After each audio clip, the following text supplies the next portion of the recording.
వేదాలు కాపాడితే, వేదాల్ని కాపాడితే లోకాన్ని కాపాడినట్టు. అది వేద రక్షణం లోక రక్షణం అని మన జయేంద్ర సరస్వతి స్వామి వారు అప్పుడప్పుడు చెప్పారు. ఈ వేదాల్ని కాపాడటం కోసమే ఒక కుటుంబం నుంచి, అంటే వేదాధ్యయనం చేయవలసిన కుటుంబం నుంచి కనీసం ఒకరినైనా వేదాధ్యయనంలో పెట్టండి అని మన కంచి స్వామివారు శ్రీ శ్రీ శ్రీ చంద్రశేఖరేంద్ర సరస్వతి స్వామి పరమాచార్య చెప్పారు. అందుకని ఆదరణ, ఆసక్తి, ఆచారము అన్నీ కలిసి దీనికి ఉండే వేదాధ్యయనం పరంపరలో వస్తున్న కుటుంబాలు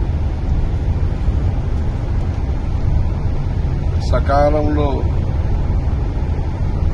ఉపనయనం చేసి అష్టమే వర్షే బ్రాహ్మణం ఉపనయీత అని ఉపనయనము చేసి నిత్య కర్మానుష్ఠానము అగ్ని ఉపాసన చేస్తూ